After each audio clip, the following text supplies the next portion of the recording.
So thank you, Madam Clerk.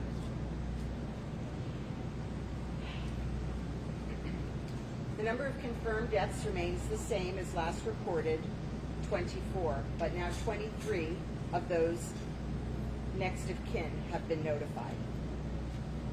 191 people are now accounted for. That's good news.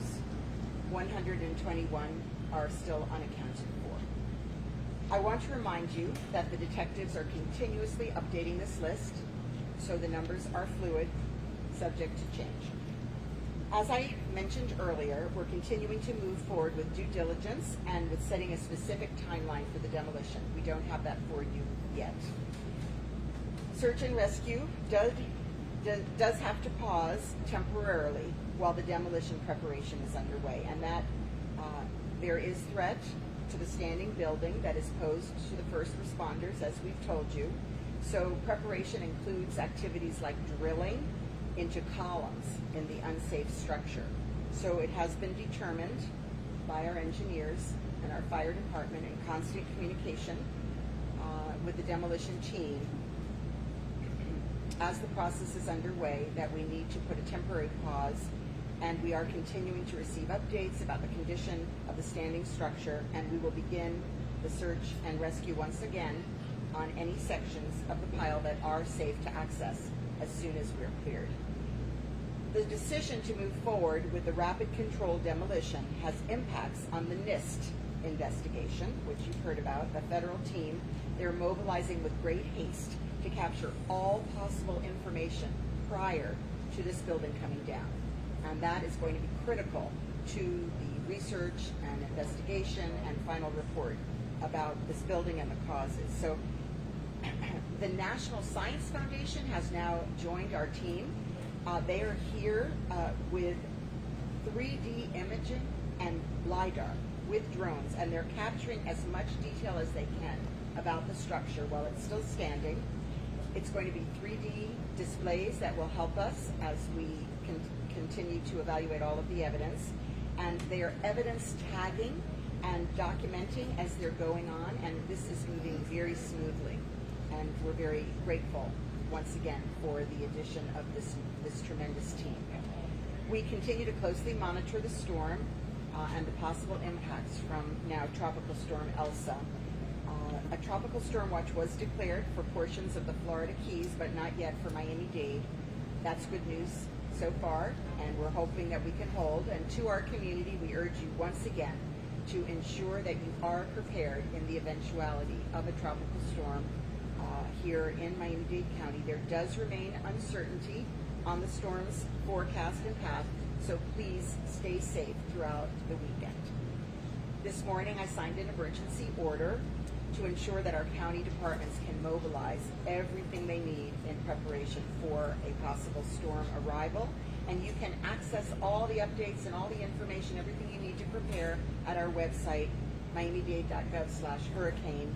And 311, our emergency line in the county, is open for expanded hours that anyone can call 311 to get more information starting tomorrow, 8 a.m. to 7 p.m.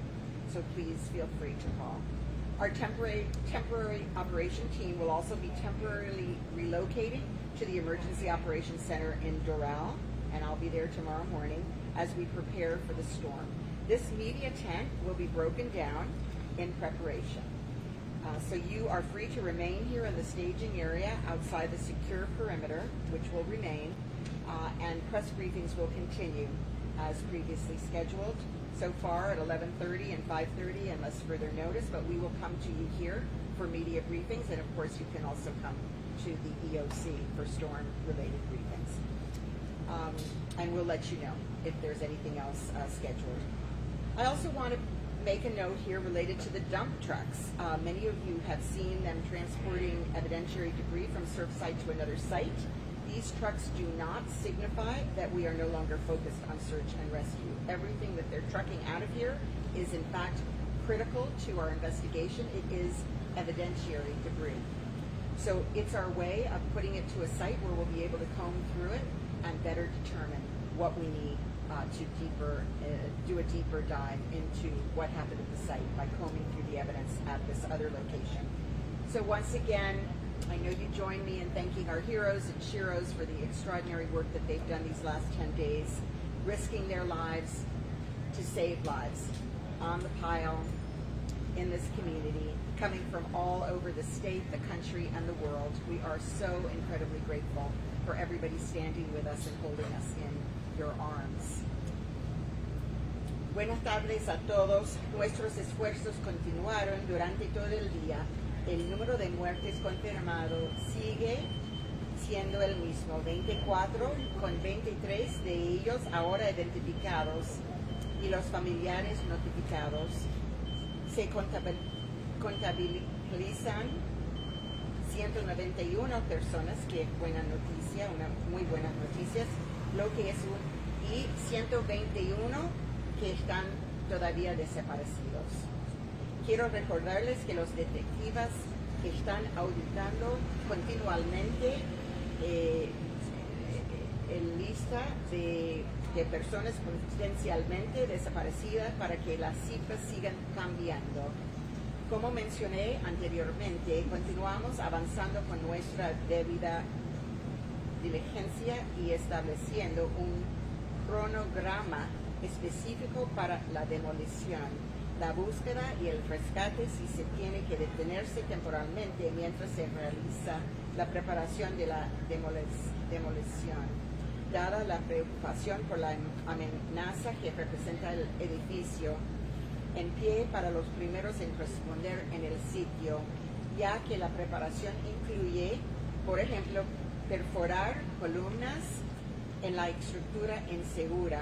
Esta pausa comenzó hace poco esta tarde y nuestro equipo de rescate de incendios está en constante comunicación con los ingenieros y el equipo de demolición, ya que este proceso está en marcha para recibir actualizaciones sobre el estado de la estructura en pie y comenzaremos la búsqueda y el rescate en cualquier sección de la pila a la que se aseguró acceder.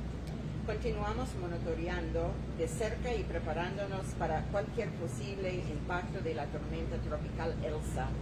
Y esta mañana firmé una orden de emergencia para asegurar que los departamentos de nuestro condado puedan movilizar todos los recursos necesarios en preparación. A nuestra comunidad continúe asegurándose de tener carriles de preparación para tormentas en su lugar, por si acaso viene todavía, ya que sigue habiendo incertidumbre en el pronóstico de la tormenta, y manténgase a salvo este fin de semana. Gracias a nuestros socorristas del mundo entero, abrazándonos, y estamos siempre orando para las familias y los socorristas. Gracias a todos. We have the questions at the end. Thank you, Madam Mayor. Division Director for Office of Emergency Management, Deputy Incident Commander, Charles Surreal. Good evening, everyone. Tropical Storm Elsa continues to present a threat to South Florida. We are monitoring this system closely and will continue to update the public as we prepare for potential impacts. If you have not begun your preparations, please do so. If you would like more information on hurricane preparedness, please visit miamidade.gov/hurricane or download the Miami-Dade app, Ready MDC. As always, the 311 Contact Center is available for any questions. Over the next few hours, we will begin our temporary transition to our Emergency Operations Center. This transition will occur over the overnight hours as well. We are also continuing to provide support to the affected families at our Family Assistance Center. Today, we provided services to 21 families, bringing our local number of families served to 101. The Family Assistance Center will have modified hours tomorrow from 12 p.m. to 4 p.m., but will return to normal hours from 12 p.m. to 5 p.m. on Monday, weather permitting. Thank you, and stay safe. Thank you, Mr. Surreal. Spanish remarks for Deputy Incident Commander, Miami-Dade Fire Rescue Director of Media and Public Relations, Erica Benitez. Muy buenas tardes. La tormenta tropical Elsa continúa presentando una amenaza para el sur de la Florida y estamos monitoreando el sistema de cerca y continuaremos informando al público mientras nos preparamos. Si no ha comenzado sus preparativos, hágalo lo antes posible. Es muy importante estar bien preparado. Si desea obtener más información sobre la preparación y lo que debe hacer para la llegada de esta tormenta, por favor visite miamidade.gov/hurricane. Como siempre, el centro de contacto del 311 está disponible para cualquier pregunta que tengan.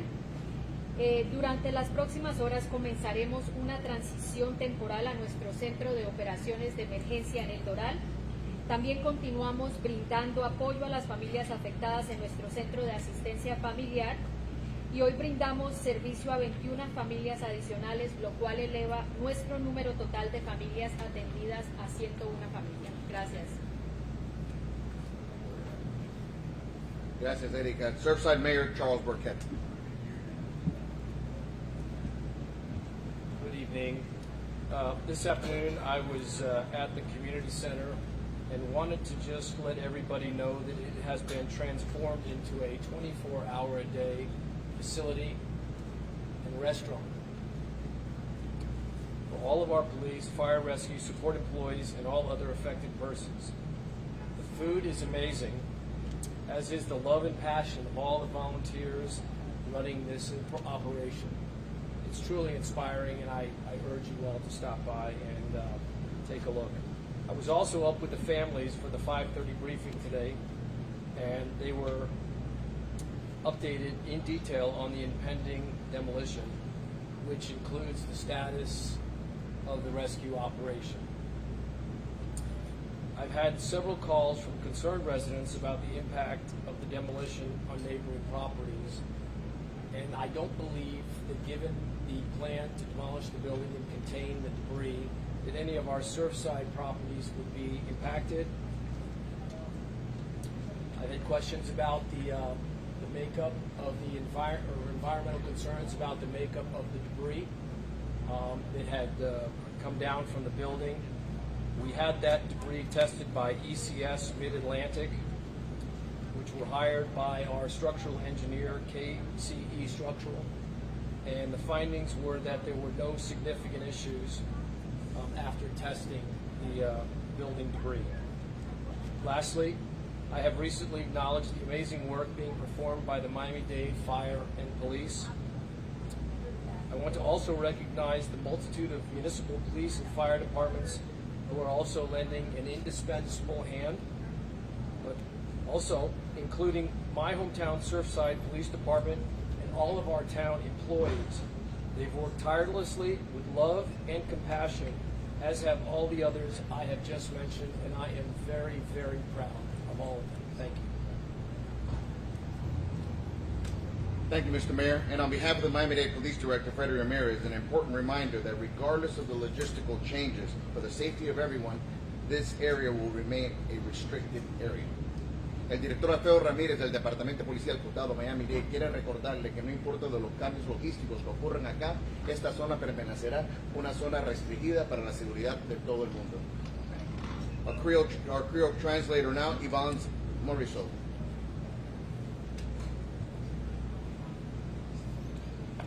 Bonsoir tout le monde. Zéphore a continué et chiffre a été même genre.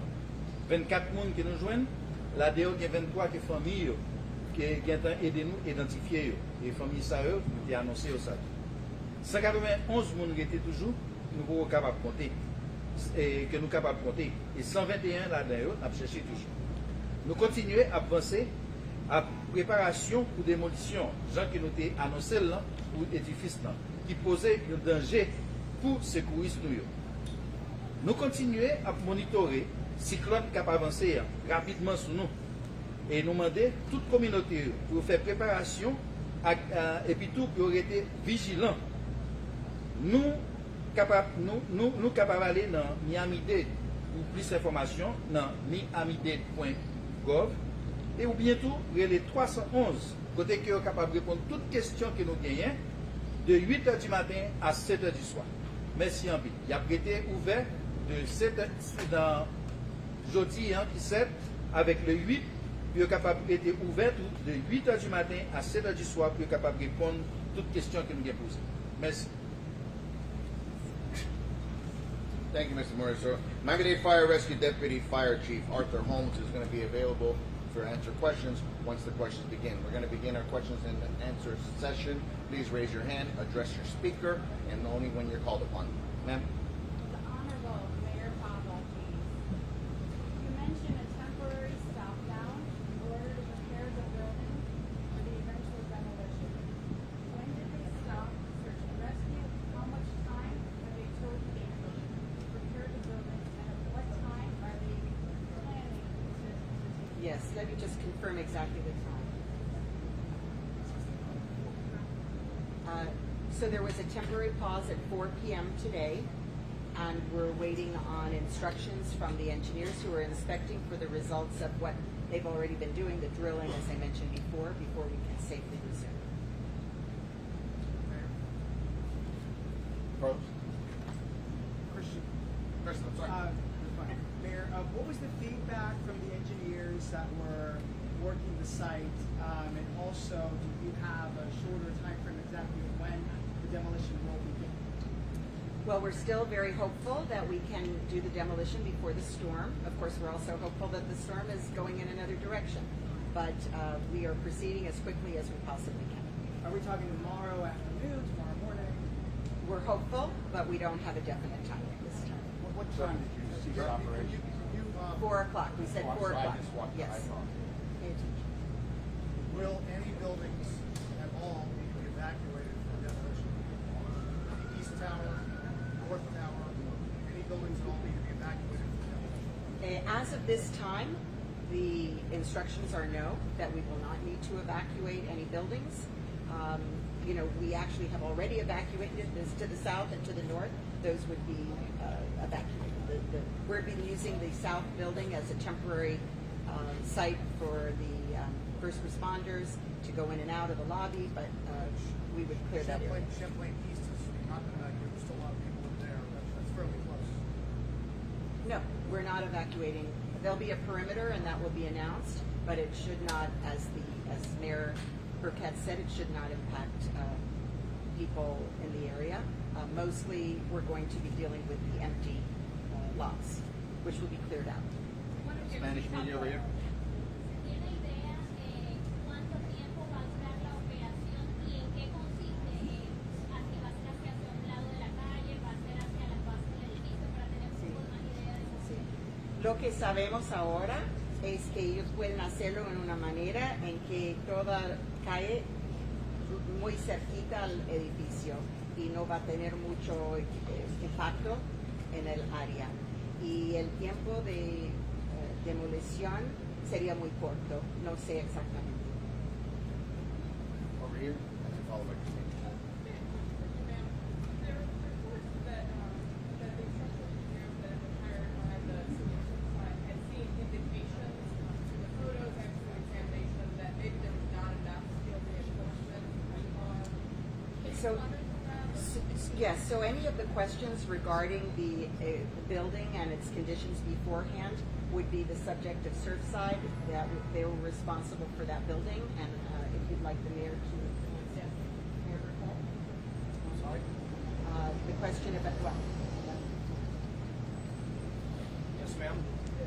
About the reports that the structural engineers that the city had hired to look at the structure had seen through the photos and looking, being on site, that there was a possible lack of steel reinforcement. Can you comment on that? Yeah, I took those pictures and I gave those to our engineer, and he's reviewing them now. We're also looking at the sister building, and this may be happening tomorrow, the next day, or the next day, but it's happening in a matter of days. That we're going to be X-raying ground penetrating radar, and we're going to be looking at the content of the steel in the columns in those buildings. So we have the columns already. We have pictures of the columns that I took out on the beach and provided those to the engineer. But we're also doing, we're X-raying columns in the sister building, and we're going to compare notes. Make sure that those have enough steel reinforcements in the sister building as well. Well, I mean, just to get a composite sort of understanding of whether the two buildings were alike, whether they were dissimilar. We just need to understand that, and I think that he's going to, once he's able to do that, can start to make a judgment as to whether or not it's sufficient. Miami-Dade County Mayor, can you put us in your shoes for a second? I know that you're unable to kind of pinpoint for us right now the top question of when this demolition is happening, but can you help us understand what is exactly pending? What kind of feedback, documents, what did you need and what are you kind of waiting for before you're able to like schedule that building? We have the best team in the world assembled here in Surfside, starting with our fire rescue, our police, our sister municipal police and fire that are supporting us. We've got engineers from FEMA, from other federal agencies, from the State Department of Transportation, from our county office of RER. We have assembled an incredible team of experts, and what is being looked at is something of tremendous consequence. It needs to be done very carefully, very thoughtfully. That's what's going on. And I am, of course, listening to all of those experts. I've sat in and had the opportunity to be part of the question and answer, and as soon as they are ready to proceed, we will let you know the details. Last two questions, we're going over here. And Joe. Yeah, no, I just got a real quick question on the same level. So we will be given a heads up, and roughly how much heads up will we be given? Like, When we know, we'll tell the families, and then we'll tell you. Sir, over your last question. Mayor, there was a search and rescue group from Mexico that says they came to Surfside, but left after not being able to access the building, and they were disappointed they couldn't help. Would you be able to elaborate on why they weren't Yes. able to help? Yes, so we were so fortunate that a team came from Israel and consulted us before they came, and we said, yes, please come. A team came, Cadena, that also from Mexico, and we brought them into the teams. We made them part of the effort. Another group came without notice, and we invited them to come. I directed our fire chief to enroll them as well. They made an appointment. Unfortunately, they did not make that appointment, and then we did not hear a specific invitation after that. Thank you all.